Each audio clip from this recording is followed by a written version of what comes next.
السلام علیکم، کیا حال ہے آپ سب کا؟ امید کرتی ہوں آپ سب ٹھیک ہوں گے۔ Welcome to story world. ہم آج آپ کو سنانے جا رہے ہیں چارلس بابا ایک چور کہانی۔ آئیے شروع کرتے ہیں۔ شام کے وقت تھانے دار نے ان سب کو جمع کیا، پھر 40 کے 40 علی بابا کو لے کر وہ جنگل کی طرف روانہ ہوا۔ انہیں بہت دور تک پیدل سفر کرنا پڑا کیونکہ ان اطراف میں کوئی سواری نہیں آ سکتی تھی۔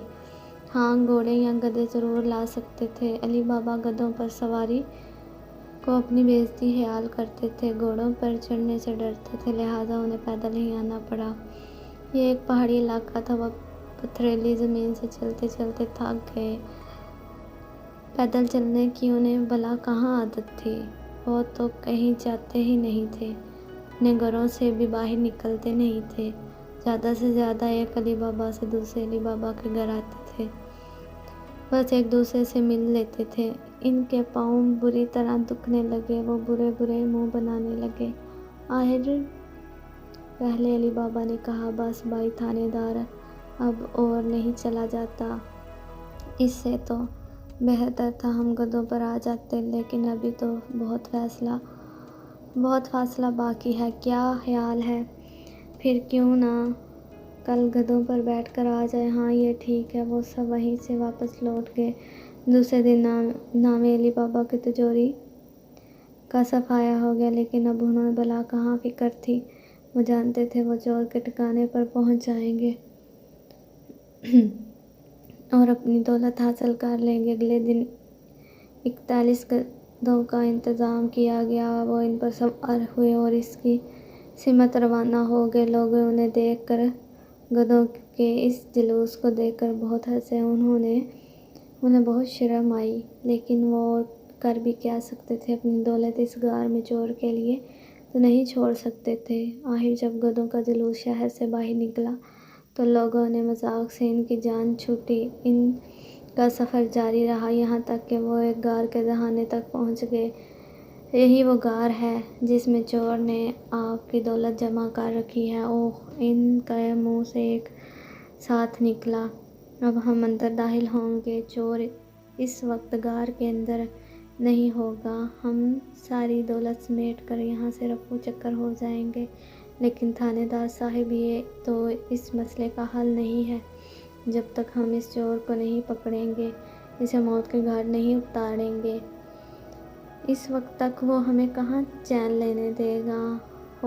بات تو ٹھیک ہے، تب پھر ہمیں یہیں رک کر پہلے چور کا انتظار کرنا ہوگا، پھر غار کے اندر جانا ہوگا۔ میرے خیال میں تو اندر بیٹھ کر انتظار کرتے ہیں۔ ٹھیک ہے تھانے دار صاحب۔ اور سب اس غار میں داخل ہوتے چلے گئے۔ غار اندر سے بہت کھلا تھا۔ اندر پرانے زمانے کا ایک چراغ جل رہا تھا۔ اس چراغ کو دیکھ کر وہ چونکے، ارے کہیں یہ چراغ الادین کا تو نہیں؟ ایک علی بابا نے کہا، لگتا تو وہی ہے۔ تب ہم جاتے وقت یہ چراغ بھی لیتے چلیں گے۔ دوسرے نے کہا، لیکن ابھی آپ لوگوں اس چراغ کو ہاتھ نہیں لگانا، ورنہ چراغ بھی اندھیرا ہو جائے گا، ورنہ غار میں اندھیرا ہو جائے گا۔ تھانے دار نے کہا، بالکل نہیں لگائیں گے۔ ارے مگر غار میں دولت تو کہیں نہیں ہے، پہلے چور آئے گا پھر ہی ہمیں دولت نظر آئے گی۔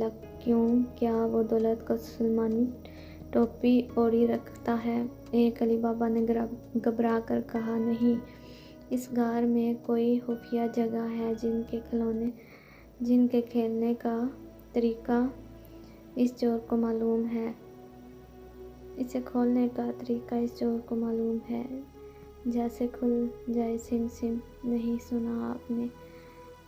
ہم نے نہیں سنا ہوگا، وہ ہمیں ہی تو دادا پردادا تھے جنہوں نے 40